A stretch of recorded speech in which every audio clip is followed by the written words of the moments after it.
Have you ever considered a prosthesis that would make you look a little more, how can I say, more normal?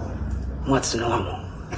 What's normal? Well, that's a good question. Normal is what everyone else is, and you are not.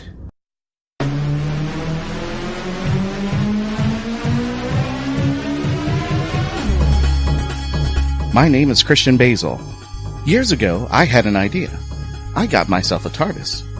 Took it to new places, met a lot of new people, took some great pictures, and talked Doctor Who. From Krypton Radio and the creators of the Hanging With Web show, this is the legend of the Traveling Tardis. Join me on my latest adventures and become part of the legend.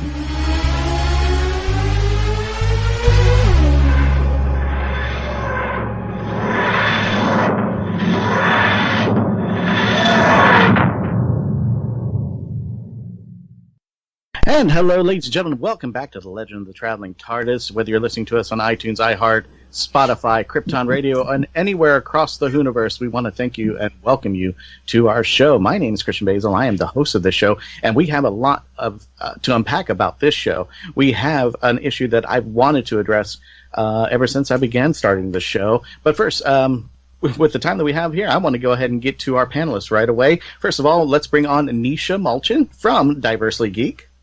Why, hello, everyone, and hi, Christian. Thanks for having me again tonight. My honor there. Now, we have a new panelist who wants to be one-named. As we addressed earlier there, you've heard his husband, Kevo, on a previous episode, but we now have Nico on board. How you doing, Nico? Hey, everybody. I'm doing great. Thanks so much for having me. I'm really excited to talk some nerdery and some Doctor Who-isms. There you go. Nico, tell us about the podcast that you have. Oh, man, I have too many podcasts. I am lucky enough to be part of an amazing podcast network called Cage Club. They started out with just a love of Nicolas Cage and way too much time on their hands, and they've grown to something like 60 shows. I host Now and Again, where we talk about the changing face of pop music through the Now That's What I Call Music series. I host a show with Kevo called HTML, which is Husbands Talking More or Less. We just did a deep dive into the Marvel Cinematic Universe. Oh. And I host a podcast called X is for Podcast, which is a incredibly in-depth look at the Uncanny X-Men comic book franchise starting in 1975 with Giant Size X-Men #1. And I want to welcome also our guests. Welcome. Well, first of all, Nico, welcome to the show there. And I want to introduce our guests for today. I've interviewed him before. Really wonderful, wonderful gentleman. And I've seen him on other shows. But some of you have seen him on Sons of Anarchy. We have Mr. Kurt Yaeger. Hey, thank you very much. And I think for this episode, like Nico, I just want to go with Yaeger. Just one name. What do you think? Yaeger. I'm about it. Jägermeister. Makes me think of Pacific Rim. I couldn't help it. I had to nerd on that. Go ahead. No, that name has a lot of different meanings, and like a lot of different people come at it from different ways. But every time I give my credit card to a bartender at a bar, like they always look at it and don't believe that's my real last name, and then gamble with me at the end of the evening for a shot. And I'm like, that's really a bad premise to give me a shot before I get on the road. That's a horrible, horrible idea. And I think of your last name, and the first person that comes to mind is Steve Yaeger. Yeah, baseball. But your spelling's different. The A and the E are flipped. Yeah, well, they have theirs spelled wrong. There you go. Because if you say Jaeger, right, which its German root is Jager, like, J, umlaut, Jagermeister, right? So Jaeger, right? If it was Y-E-A, it'd be Jaeger, like Jaeger. Like, it doesn't make any sense. So they're wrong, I'm right. And we have a returning guest, and I consider him one of our family members here on the radio show. You've heard him on quite a few episodes, and I always love it when I see him face to face. Mr. Simon Fisher-Becker, you know him as Dorium Maldovar from the 11th Doctor series, but he's my favorite blue guy. Yeah. Hello, everybody again. Thank you again for asking me on board. And if we're going to go down single names, I suppose I should be. I should be. Yeah, I should be either Blue Man or Head. That was brilliant. I'm so scared for what I've wrought upon this show. Nico, what have you done? Okay. I love it. But my name, well, it's what it is. It's Neisha. I'm going to have to come up with something that's more rambunctious than that. All right. Speaking of one-name people, Sage. I think it's time for the Who Knew News, don't you? Mm-hmm.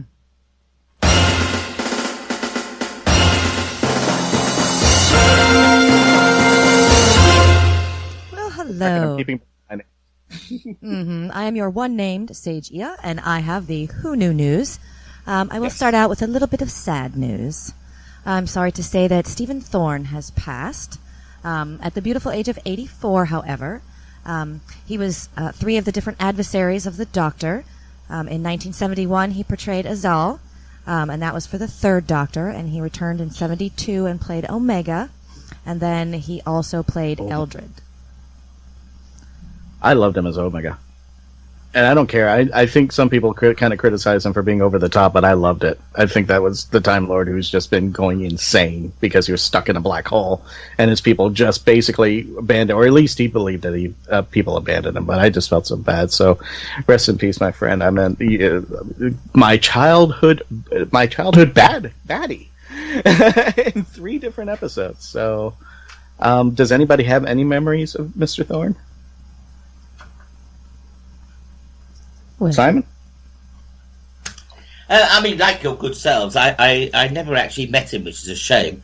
But, of course, I've seen him in Doctor Who, having watched it since the days of William Hartnell. When I read it, there was a sort of just a sadness for a couple of days. But we bounced back, and I'm sure wherever he is, he's keeping control. Nice. What else we got in the news, Sage? Well, speaking of bouncing, we have some very happy news. Okay? So, David and Georgia Tennant are expecting their 5th child and just recently shared that news on The Late Late Show.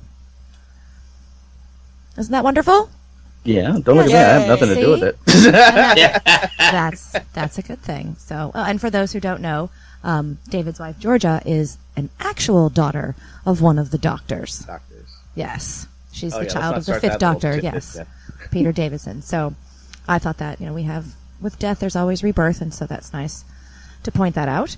And let's see, what else do we have? We have the return of Judoon. I don't know if anybody has seen the stuff in the news as they have been filming for the next season with 13. She's been mucking it up on the streets and having a lot of fun, and so Judoon is going to return as one of the Doctor's adversaries when she comes back. Apparently one has a mohawk, so somebody actually made some kind of meme with Mr. T crossing over. Like the Jungle, I pity the fool, or something like that. I pity the Doctor. Oh. Exactly. Hey boy, you're not a boy anymore. Well, and I only have one last piece of news. Yes.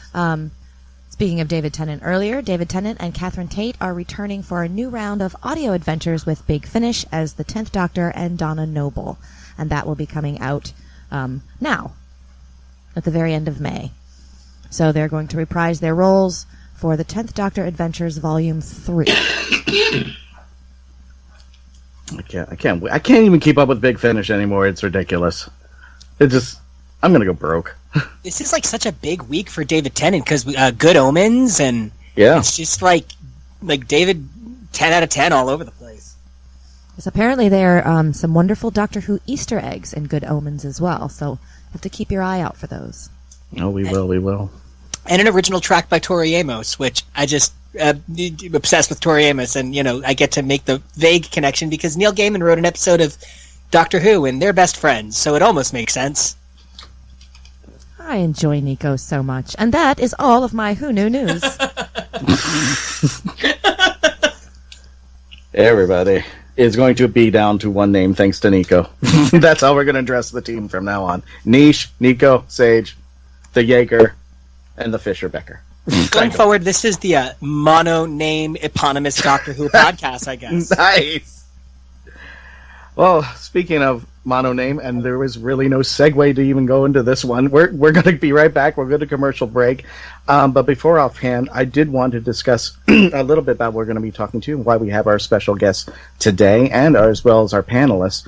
The topic that we're bringing up is actors and characters who have disabilities in TV shows. Ryan, who is now being addressed in the 13 Doctor series. One of the things that I was always wondering is go ahead. I'm sorry, Neisha. I'm sorry. No. I thought you were saying something. I was going to jump in on that, but go ahead and finish your thought. No. I was, and the questions have been coming up. Has Doctor Who and television and Hollywood in general really? I don't know if I can even say this right. I don't want to say take advantage because that's not a good thing. Have really shown representation, have really shown actors with disabilities a chance to do that. And I thought Ryan was a great way with his dyspraxia to address a companion with an issue. But do we even consider these issues? I mean, as far as, do we look at somebody as the person they are, or do we reflect on the disability? And maybe is this something that Doctor Who is exploiting, or is something that is being a great reflection on things that society just overlooks? So a lot of stuff to unpack in this whole episode, and I've got 4 great people, as well as the Hanging With team with me to try to help unpack this. But Neisha, go ahead. What were you going to say? So, we have amazing panelists today, and of course, I'm very excited to speak with Kurt about his experience. What an amazing and an inspiring gentleman he has been. But living with a physical disability, and having been a Whovian from pretty much 40-something years of my life, I can say, and a nerd, I'm the hugest nerd in the world, I can say that physical representation of disability has been something that has not been well represented at all, not from my perspective. And I'm sure Kurt's going to weigh in and let us know what he thinks on this. I don't feel that people have any true understanding of how to differently label, categorize, or otherwise name the levels or the types of disabilities. There are dozens of amazing organizations out there who are trying to lead the way to be able to support better representation or better understanding or education in the industry, but it doesn't always get done. So I would love to hear Kurt's take on that. And we will. When we come back from the commercial break, we're going to start off with Kirk Yaeger from Sons of Anarchy when we return. So please continue to listen for this special episode of The Legend of the Traveling Tardis and continue to always be part of the legend. It's Germany, 1938. Charlotte is a 15-year-old girl living in the Jewish quarter. George lives in the city proper and enamored by Charlotte's charm and grace when she wanders into his cobbler shop. George decides right then and there that he is going to marry her. Follow along as this unlikely couple struggles to stay one step ahead of the Gestapo and their dramatic escape from Nazi Germany. Good things always happen in springtime, from author Joanne Fisher on Amazon.com today. From the imagination of author Kevin J. Kessler, the Rosinante dragons are no more. They have fallen into the obscurity of lore. Now warrior Valentine Beret and Seraphina, a magically gifted princess, are on a mission to save the world of Terra. Together they must face the Rosinante legacy and combat the greatest threat their world has ever known. In the end, who is stronger, the man or the dragon? Find out in Kevin J. Kessler's The Rosinante series on Amazon.com today. Hello, sweeties. I'm Crystal Moore. I play the Doctor in fan series Doctor Who Velocity. You're listening to The Legend of the Traveling Tardis radio show. Who's who, what's hot and what's not. 2019 saw some amazing new creative talents, and now you can peek behind the scenes at the hottest indie creative artists in this year's edition of 25 Hottest Indie Authors, Artist Advocates 2019 magazine. Published by the renowned And I Thought Ladies, this is a one-of-a-kind look into the brightest rising stars in the creative universe. Get yours today at magcloud.com and at andwethought.com. From author Sherry Rentschler comes the Evening Bower series, a prophecy from the lost city of Atlantis, a pairing whose union will change the future. Magical creatures, prophecy, destiny, and love collide in a new kind of romance. It's Sherry Rentschler's Evening Bower series, a haunting and compelling tale pulled from humanity's lost histories. Begin the adventure with Time and Blood on Amazon.com today. Forever is only the beginning. Famous Faces and Funnies in Melbourne, Florida is leading the way in pop culture fun. From comic books and graphic novels to Funko Pops and collector's items, Famous Faces and Funnies has it all. Rick Shea and the professional team at Famous Faces and Funnies are friendly and knowledgeable. Whether you're looking for toys, props, collector treasures, or a new comic book, Famous Faces and Funnies is your one-stop shop. To find Famous Faces and Funnies on Facebook and Twitter, just type at FFF Comics. Hi, folks. Welcome back to the Legend of the Traveling Tardis radio show. My name's Christian Basel. We are with our panelists, Nico, Niche, the Yaeger on our special guest, Yaeger and Fisher. I guess that's how the best we can put it today. This is kind of a different new way of introducing ourselves. And, of course, Sage and the hanging team. There, I don't know what else to say about that. So, welcome back, and thank you for joining us on this special episode there. Growing up on TV, I was introduced to a show when I was a kid that starred a gentleman by the name of Raymond Burr. Anybody reached that far back in time? I grew up on Perry Mason, man. You're speaking my language. I'm speaking your language, but I'm also speaking another language. The show that I watched, Ironside. Yeah, that was the show that I watched. This was the first time ever that I had seen a character with a disability that was. Oh, see, I can't even say this right. I'm trying to be very, very. That was kind of living with the disability, and that's what's that? Neisha's breaking up over there. Is part of the physical manifestation, but it didn't define him. Not at all. It did not define him. In fact, he became. Became a wonderful crime drama from, I think, what it was back in the mid-'60s to 1975, when it finally, it was something special. But after that, I didn't see anything beyond that, and I didn't realize how much, if you really think about it, how much Doctor Who has had characters who have had disabilities that I wouldn't say address, but we didn't focus in on them. If you could think of something like Davros, who was pretty much who was stuck in a wheelchair the whole time. John Lumick, who was converting himself into a Cyberman because he couldn't continue to live on. The gentleman by the name of the character Syl, who was played by, and Simon, I can't think of his name for the life. Nabil Shaban. Nabil Shaban. Yeah. And he's, he played that incredibly well. I know some people criticize it. I love it, especially the. And I think, yeah, I finally get it right there. But I meant even a character like Vincent Van Gogh.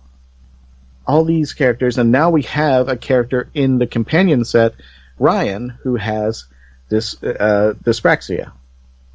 And is this something that maybe Doctor Who should be exploring? But I want to give a take on people who have gone through the Hollywood site and the Hollywood life and had disabilities and how they progressed. So, Kurt, I want to know about your story and how things started with you and how you became part of the Hollywood scene. Yeah, I mean, as an actor with a disability, you sort of get firsthand knowledge about how the system works and how much, how difficult it is to actually get in. I mean, being an actor is difficult, period. Right? Like, that's just a difficult job. You've got literally a million SAG and AFTRA actors in the States that are trying to become actors. And then you tack on, points where you're not allowed in. And so by that I mean, 20 to 30% of the casting offices aren't even ADA compliant. And ADA compliant is American with Disabilities Act. So that means that they're on the second floor or the third floor with no elevator. So you're literally saying people with wheelchairs, crutches, mobility issues, don't sign up. Like, just don't even come in. So, and you think, oh, okay, well then maybe someone in a wheelchair can't do those roles, but they, can audition for their roles. Well, able-bodied actors audition for able-bodied roles, and able-bodied actors audition for disabled roles. Mm-hmm. Disabled actors don't audition for able-bodied roles, especially when it doesn't even matter. Like, let's say there's a lawyer, he has 5 lines, he says his lines, and he's offset. It doesn't matter if that's a wheelchair user or not. It's completely irrelevant, but the wheelchair user doesn't get a shot. Right. And so it's because of the misconception that having a disability is a character trait. So, for instance, writer friends of mine go, how would I write a wheelchair user? And I'm like, well, let me explain to you that a wheelchair is not a character trait. It's a mode of transportation. Mm-hmm. And so it doesn't define who the person is. You can be an asshole. You can be a great guy. You can be beautiful, and you can be ugly, and you can be skinny, and you can be large. You can be whatever it is. And the wheelchair is completely irrelevant. So I think what happens is there's a lot of, fear that goes into it. And so people don't audition for those roles, and the numbers back those facts up. So I'll say it slow just because it's kind of convoluted, but there's 20 some odd % of Americans have some form of a disability. On television, only 3% of all characters even have a disability. And of those 3%, 95% are played by able-bodied actors. Right. So the numerics of it is pretty disastrous. And the reason why I work is I'm a below-the-knee amputee, and I can wear pants and hide mine completely. Now, here's the thing, too. You with the able-bodied actors, when they have an amputee or disability, when they try to, quote-unquote, hide it, they green screen it. I'm like, there's a guy sitting over there somewhere who doesn't have that part. Yeah. Who could do that part. Yeah. Why would you even overlook that? Well, the thing is that it's a difficult nuance. So auditioning and acting are 2 different skill sets. Being on set, being on stage, you have, time to practice, you're working on it. On set, you're moving fast, but you're there with a team of people, you've got props, you've got, wardrobe, you kind of can get into it. Auditioning, right. You're walking into a room cold, and you're doing it for a camera and maybe 3 or 4 people max, unless you're testing for a lead. Right. It's like very, very different skill sets. So if you're never auditioning as a disabled actor for all roles, when your role comes up once every once a year, twice a year, right. You're so cold compared to a regular, an able-bodied actor who goes out twice a week.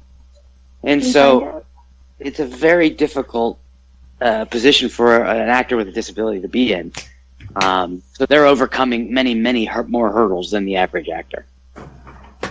Neisha, I hear you jumping up with the bit over there. What's up? Neisha? Okay, I think so. Yeah, I think she was just talking to somebody on the side. Gotcha.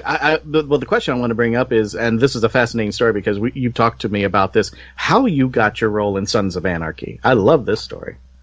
Yeah, I was at an event where I saw the showrunner, Kurt Sutter, off to the side, and I was like, oh, that's Kurt Sutter. I need to go talk to him because I really need to be on his show.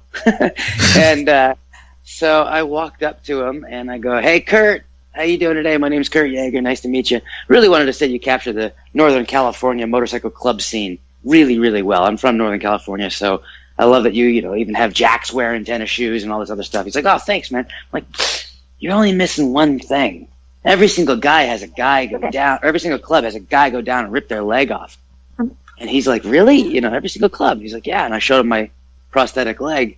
And I go, here's my card. Look at my acting. I'm not going to tell you how good I am for an actor, but I can ride motorcycles better than all your actors. And he just laughed. Nice. And laughed. And I was like, all right, that worked. And 9 months later, he called me in, did a test, and I was on the show. So I think you got to take those bold steps when you're a performer with a disability because you're actually showcasing to the showrunners and the writers. You're giving them, unique seeds of storytelling capabilities. And that's the whole point is, getting to these creatives because they're going to understand it. They're going to want to write it. I'm wondering how the character Ryan was written in. Like, I want to know the story. Who came up with that character? Like, did he come in as a regular actor and audition and they wrote that in? Or did they write specifically for dyspraxia and actually, bring that forward? How did do you guys know how that came out? No, actually, Nico, I don't think Tobin has that disability, if I'm not mistaken. I think they wrote it in for the character to bring it to the character, if I'm not mistaken. I do believe that's the case. One of the things that I think is so interesting about the discussion of disability versus able portrayal on TV is so frequently they try to find ways as creators to show disabilities that are, I guess the best way to put it is TV attractive.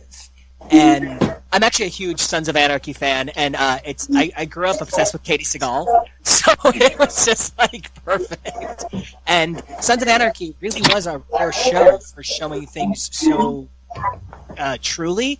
And as somebody who has battled mental illness his whole life, by no means am I saying there is anything less important to discuss about any kind of disability whatsoever. But it is absolutely the statistics we need to be looking at are ones like actors with disabilities represent such a small percentage of people on screen, yet people with disabilities represent such a large portion of the American populace. What are we not comfortable showing in our own materials? And so frequently, disabilities are written into things as a method of writing them back out as a character growth moment, and curing a disability is not really the same thing as showing a disability. I'm a big Desperate Housewives fan, and they had a character lose his sight and then get it back the next year. And that's not the same thing as disabled representation. That's just wish fulfillment and torture porn. Kurt, we're coming up to our next break. I just had a question for you. If somebody who is a struggling actor or actress who has a disability, who's trying to get into the business and trying to get themselves in, what sort of advice would you give that person who's trying to get over the hurdle, for a better term? That's a very, very good question. It's very, very, very difficult. I would say do one of two things. Try and figure out a way directly to the creators themselves, or create your own content and make it and prove the value of it straight up, even if it's, a goofy web series. Make it yourself and show that there's an interest in that kind of content. I mean, it's so difficult. It's difficult to be an actor at all, but obviously you have to still take classes with every actor there is and make sure that you have your skill sets up, but I think you have to create your own way. Okay, folks, we're going to go on a commercial break. When we come back, we're going to continue our discussion with Simon Fisher-Becker. When we return, continue to become part of the legend. Discarded by Michael J. Allen. In a world where magic is sold like designer coffee, unknown forces have corrupted it, and it's killing people. Now, an unlikely hero emerges. A homeless ex-con creating spells out of a trash can is the only one who can save the city. Michael J. Allen's Discarded, available on Amazon.com. Authors, filmmakers, producers, anybody that has anything to do with creating independent stuff, comic book authors, musicians. Make sure you take advantage of the 2019 Indie Originals Live Talent Competition, going on now at www.indieoriginalslive.com. This is your exclusive opportunity to become an official award-winning independent creator to use that in your marketing. Enter today at www.indieoriginalslive.com. Best-selling and award-winning author of true crime and crime fiction, Yvonne Mason is back with a brand new book, The Pink Canary, a book that delves into the life of a drag queen and a marvelous whodunit. You can find this and all of Yvonne's other works on Amazon.com, or find Yvonne Mason on Facebook and Twitter. He's gonna kill me. Buy your copy of Pink Canary now. Now on Amazon.com, iCoin from author Jeremy Mosby. It's an alternate reality, and the leader of the planet iCoin is none other than Benjamin Franklin. When corrupt officials threaten not only iCoin but the Earth as well, an unlikely chosen one, Jeremy, must face dark foes to save the Earth and iCoin alike. Author Jeremy Mosby takes readers on a superhero's adventure through this compelling and imaginative alternate universe. Get iCoin on Amazon.com today. How you doing, everybody? This is KG Bethlehem. I'm an author of a new book called Certain Moments of Time. It's a collection of short stories. These short stories range from post-apocalyptic, dystopian, anti-utopia, as well as general fiction. You can find Certain Moments of Time on sale at Amazon.com, where you can purchase the ebook format as well as paperback format. You can also purchase it at Lulu.com, paperback format, and will be on sale soon at BarnesandNoble.com.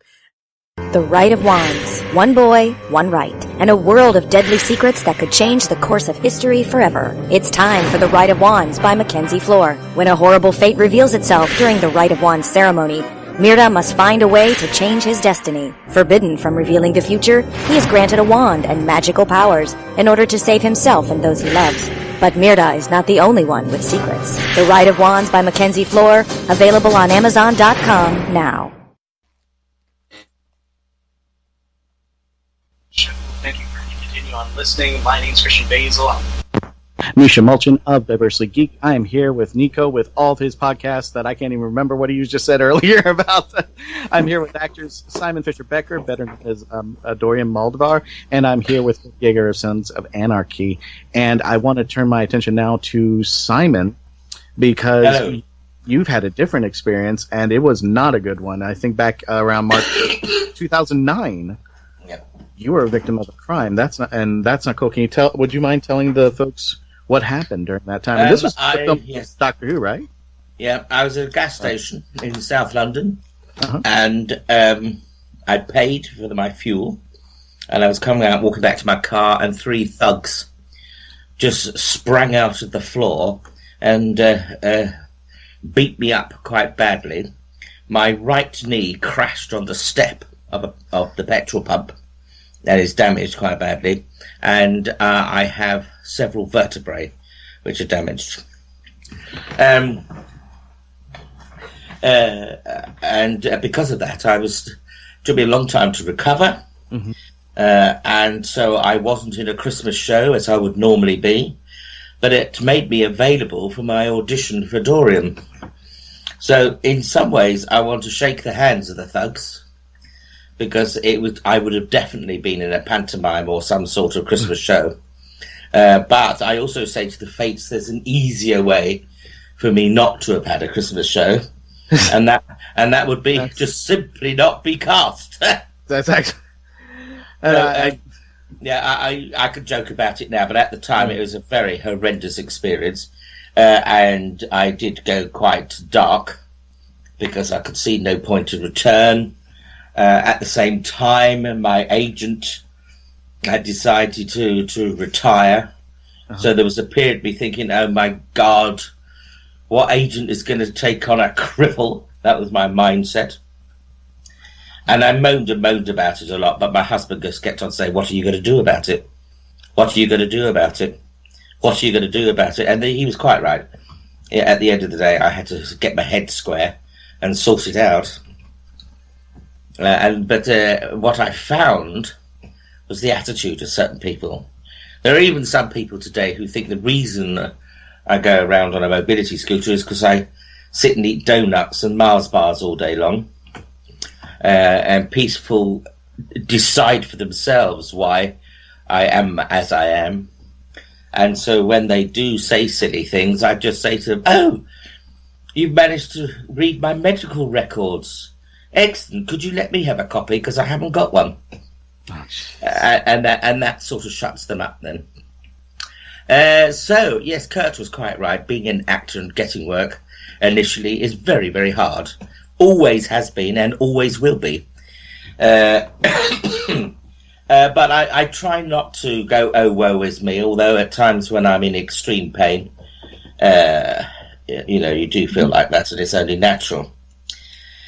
I have to compare the situation. What I will agree, particularly stage work, I get the impression, although hopefully I am wrong, is that a lot of producers feel I wouldn't have the stamina to do stage work. So since 2009, I've only done 2 pantomimes, and that's purely because the good fortune of e-casting, self-casting, I did the auditions and they weren't really aware of my mobility issues, but because they cast me so late that they didn't have time to recast once they'd offered. No, but, I know. Oh, go ahead. I was going to say, but they discovered that working with a mobility scooter on stage is actually not difficult at all, and sometimes can actually add something, particularly to a pantomime or a Christmas show. And there just needs to be the tiniest consideration of how to get the scooter up and down, off and on the stage. That's all. So, if you don't mind, I'm going to ask both of you a question. So, I understand the living with pain every day of life, because that's something I understand. You know, I've lived with an autoimmune disorder myself. So, what I want to ask is, going back to the prior question, when it comes to the casting, to the stages of making it into a film, into a television show, onto the screen, onto onto the stage, for both Kurt and yourself, Simon, do you feel that the first hurdle you have to get past is, number one, the casting call? The fact that the casting agent already has cast disparaging thoughts or predispositions about what you can and cannot do without having asked you? That used to happen a lot anyway. A lot of assumptions are made by casting directors who know me or think they know me, or very often it's casting directors I've never met, but they've heard. That has always been a challenge for me. I can give an example.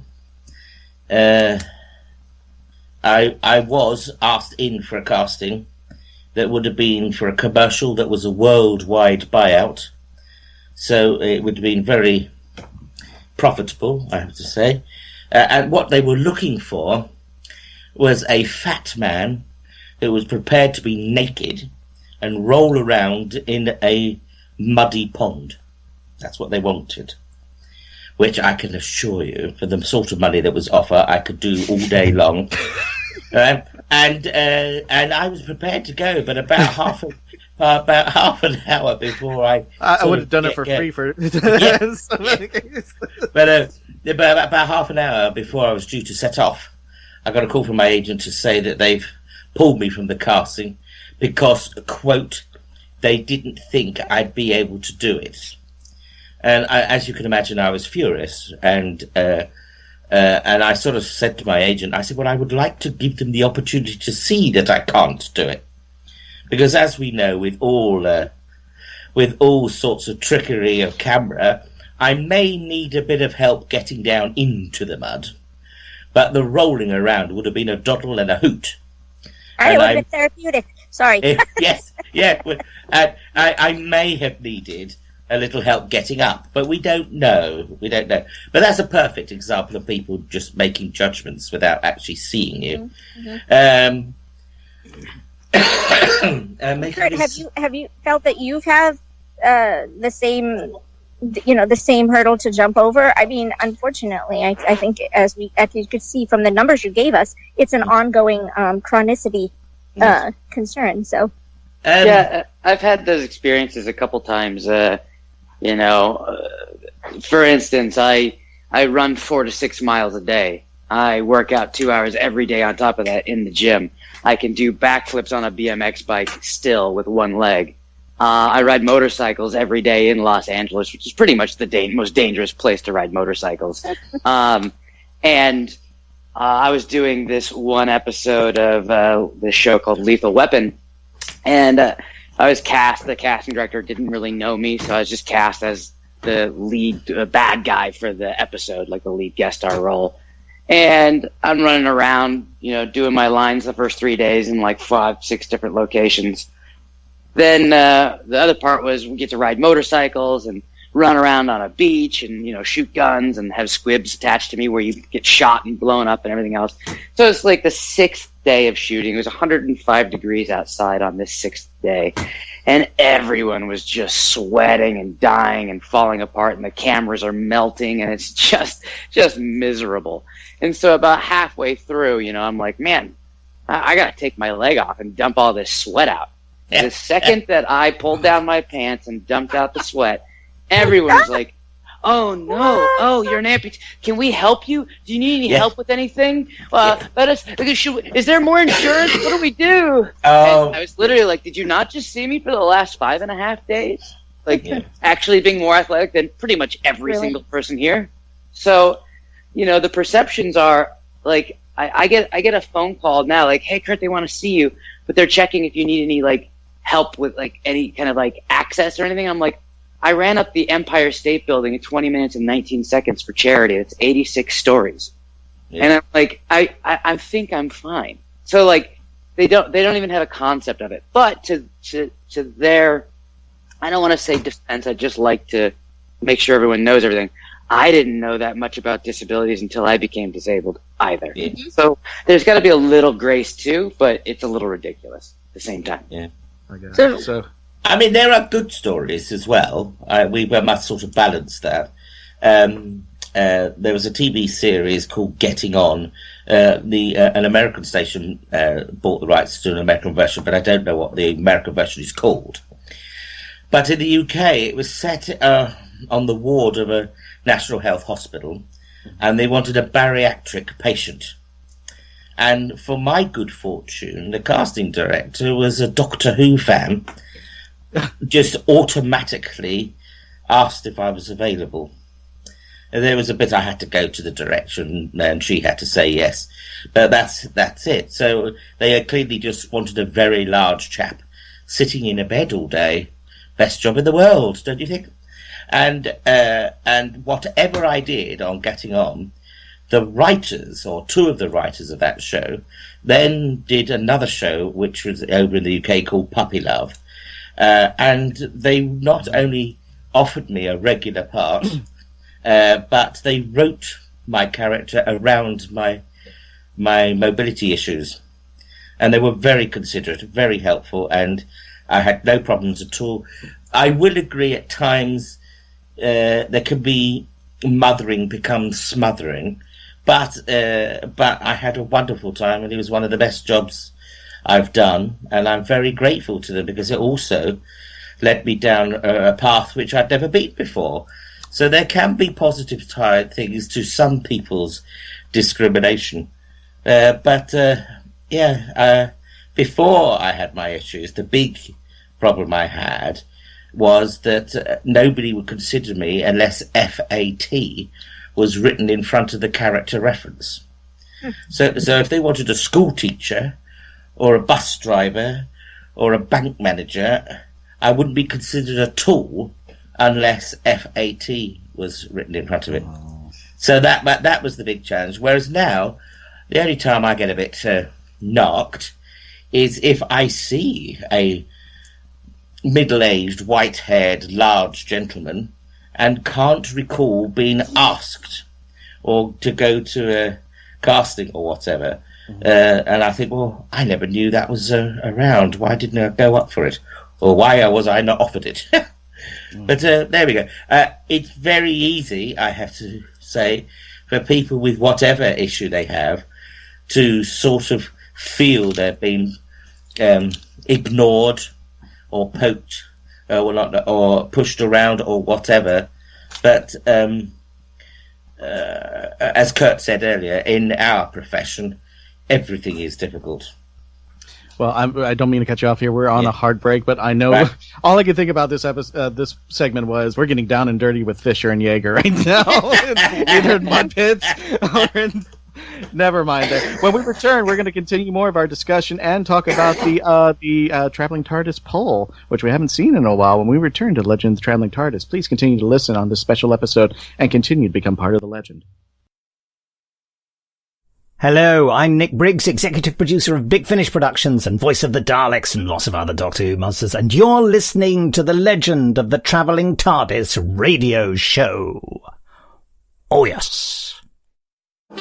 In the summer of 1953, private investigator Will Lucky Marks was working as the in-house private eye for Arcane Pacific Pictures.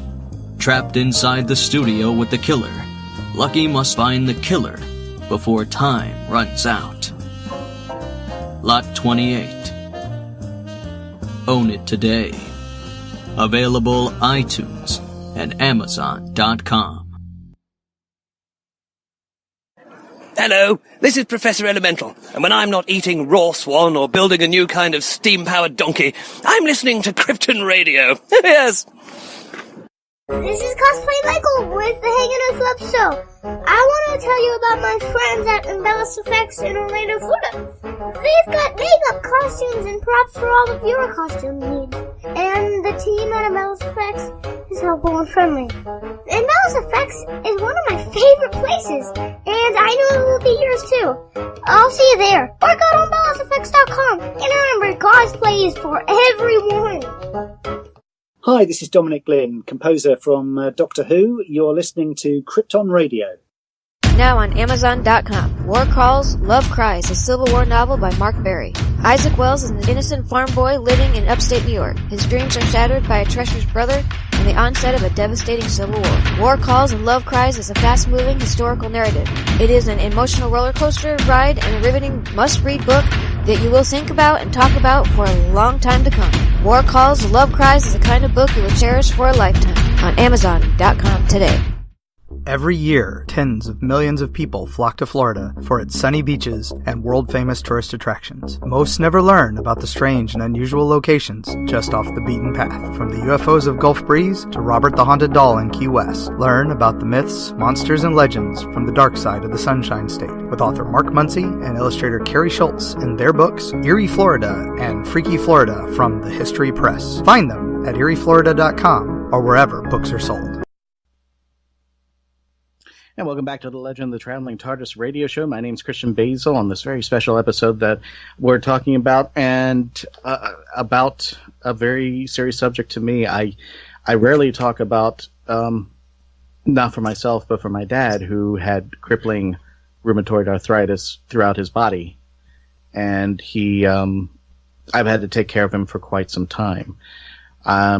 I speak as a person who's taken care of my dad for the longest time. I think I jokingly say I've taken care of him more than he's taken care of me. And he, like you gentlemen, are very special to me.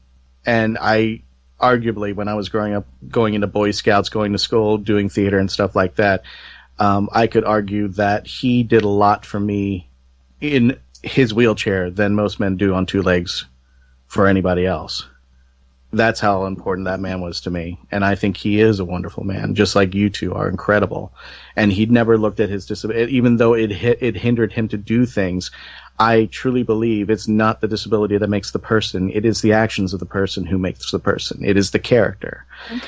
And I think that is what kind of gets lost in the representation. But speaking of representation, we are bringing back the Traveling TARDIS poll. The question that we asked our folks was, do you think Doctor Who has given a good representation of both actors and characters with disabilities? There is a percentage. We had 401 people vote. Gentlemen, if you want to take a guess, how many of you think that the TV show gave a good representation percentage-wise? Simon, we'll start with you. From 0 to 100, what has Doctor Who been good or not so good? I personally think in the main it's been quite good, especially more recently. But it's what will other people say. Out of the 401, I'll say 235. Okay. So, wow. I'm actually doing percentage because I'm not exactly sure what the numbers are, but what would you say percentage-wise? Well, that would make it just over 50%. I'd say 55.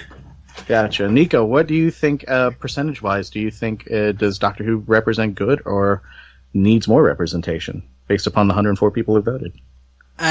I got to assume that it's a little bit higher than I think it should be. I think with a show like Doctor Who, you have the opportunity to show all kinds of differently abled people. It's a show about aliens. I mean, you can get friggin' creative, but I'm going to assume that the number is I'm going to assume that the number is somewhere north of 60, even though it should probably be closer to like 30.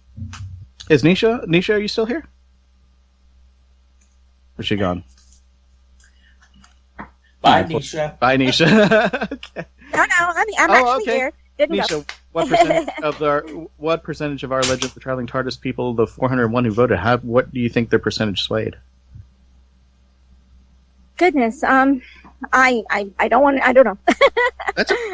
I honestly don't know, because I think I'm putting a lot of thought into it, and it's kind of been a little difficult for me to say which of the two ways. So I'm kind of copping out on this one. Okay. Maybe 40% said well represented, and 60%. Maybe 40%. Kurt, I know you're not a big Whovian, but I guess this question goes in general. What do you think? Do you think these folks thought that the sci-fi TV show gave good representation or not so good? Well, I would use deduction. Haha. Okay. And so for me, deduction says if there's 20% of the population has a disability, that probably means 80% are already going to say, oh, good, thumbs up, of course, because they don't really understand. So then I'll go ahead and say, since people, who are listening to this show and taking a part of the poll are probably fans, so I'm going to go ahead and knock that number even in half.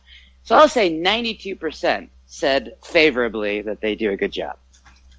And the percentage of good representation lies with Neisha. It is 47%. Oh! 53% said no, needs either better or it doesn't have enough representation, which I thought was interesting because our good friend Charles Martin sent me I asked him, I said, when was Doctor Who ever had representation for characters with handicap? Yeah, I meant Davros. Always.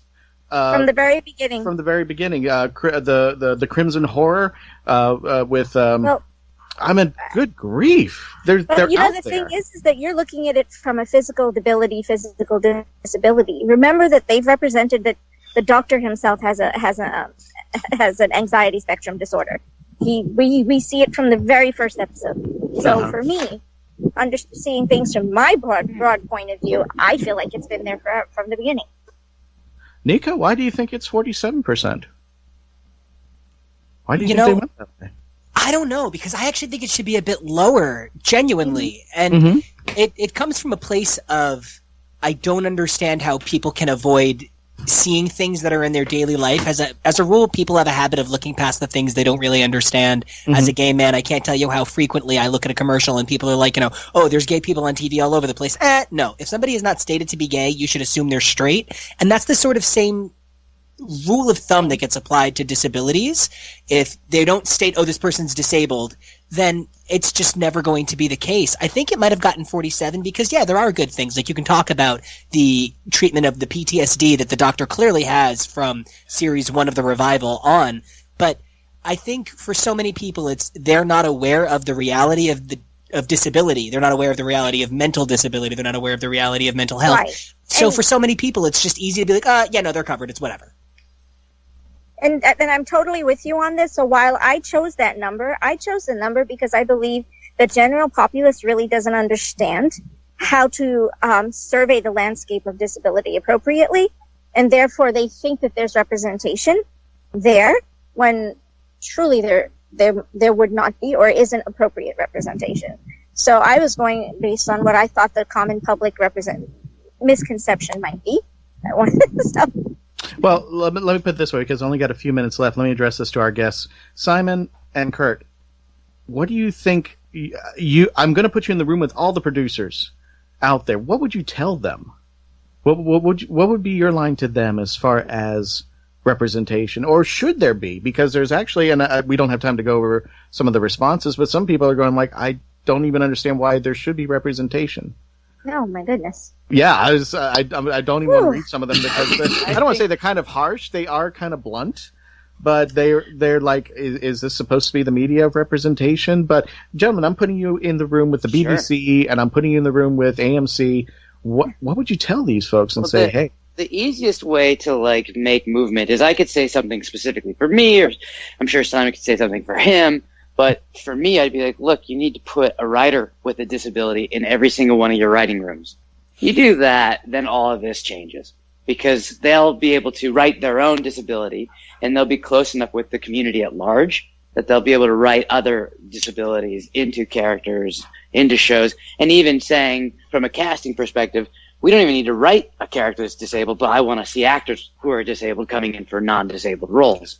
Okay. And the reason why it's important is because, at least here in the States, there's 4% unemployment, like just across the board.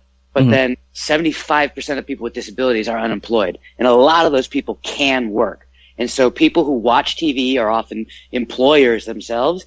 And if they don't think that a wheelchair user or someone who's blind or deaf or whatever can do the job, they're not going to take the risk. But if they see it on TV, they're like, oh, that's a doctor. Of course I should be able to hire this person. It's just changes the societal understanding and impact. Simon, we got about 30 seconds left. If you were to talk to the heads of the BBC, what would you tell them in this regard? Give reference to a disability, but don't write the character as a disabled character. They just happen to be a character with a disability. So I mean, and in some cases, if the person is blind, don't make it an episode where they recover from blindness. This should not only be a part of the character, but it should be what defines them, because they find other ways of getting around it and become they get over the obstacle, and they say, but I think what's more important is that people treat each other not by the disability, but by who they are. Yes, and I think once we get to see the world that way, I think this is going to be a better place one day. And I think we are hopefully we're in the right steps to do this. I want to thank everybody for coming out today. Nico, thank you for coming. Neisha, I know she had to run. Thank you for coming there. Simon, as always, you're always welcome back. Kurt, thank you for coming on. We want to thank everybody for listening. And this was a very special episode, and hopefully an episode that will spawn out more discussion and more ideas. This is what the Legend of the Traveling Tardis is all about, where Doctor Who, I think, is all about. And I want you to always stay tuned, stay logged on, and continue to become part of the legend. Sage, what do we got playing next? Oh, what's coming up? Song-wise. I want to introduce that. I don't want to surprise them anymore. Song-wise, yes? Yes, song-wise. Today we have Unstoppable by a wonderful gentleman from Down Under, and it is Mugzy, Unstoppable.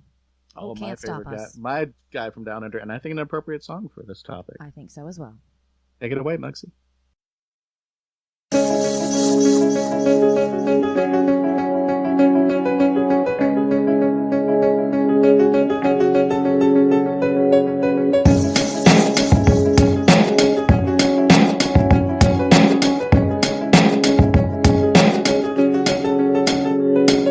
Started from nothing, trying to make something. People push us down and we keep on running. Walk through the storm, walk through the wall.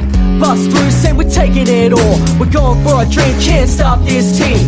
Rushing in and we changing this scene. You think you can stop our movement glory, but we're standing tall in the story. I'm sick of these people being disrespectful. Can't see we're working hard, it's a mental. All around the clock, it's never endful. You can't do the same, so don't step two. Us in a crew, step one, step two. We wanted this from the start, so we're coming through. In your street, bringing that hardcore beat, making that movement from under your feet. From always something new, haters what you gonna do. You're gonna look stupid on what you tried to prove, because we're pumped in on your block. Sending out, hear my message when we're ready to drop. Yeah, you can't stop us, nah, we're unstoppable. You can't stop us, bro, we're unstoppable. You can't stop us, we're unstoppable. It's our mission and we're ready to rock, yeah. You can't stop us, nah, we're unstoppable. You can't stop us, bro, we're unstoppable. You can't stop us, we're unstoppable. Forward momentum and we ain't gonna stop. Classify me an addict, cause that forward momentum, I gotta have it, have at it. Not half as good as the next man, 10 times bro, gotta grab it. By the scruff of the neck, ring it out. End up as a wreck, work it out. Gotta keep it in check, sing it out.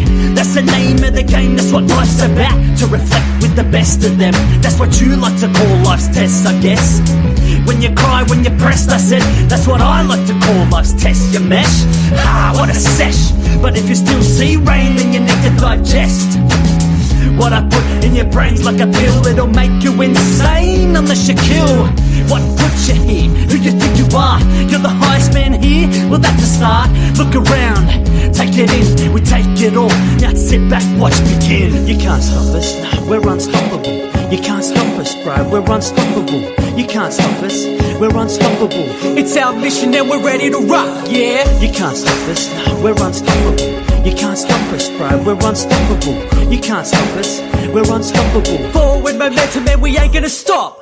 Run this town like Jay-Z and Kanye, me and Pablo, doing it the Aussie way. The temptation with fire in our eyes, getting closer to that one true prize. From the honesty of a hip-hop prodigy, I keep telling myself, nothing's gonna stop me. For that dream, to make it come true. That's why we speak the truth in the booth. Yeah, we spit truth, call us the criers. We sing loudly, so call us the choir. Me and Mugzy, born in the fire. No pad and pen, yeah, that's all we require. In the booth, to spit truth, and the crowd to rock, raise your hands to the roof. You can't stop us now, so turn up the track, let's hear it loud. Yeah, you can't stop us, no, we're unstoppable. You can't stop us, bro, we're unstoppable. You can't stop us, we're unstoppable. It's our mission and we're ready to rock, yeah. You can't stop us, no, we're unstoppable. You can't stop us, bro, we're unstoppable. You can't stop us, we're unstoppable. Forward momentum and we ain't gonna stop.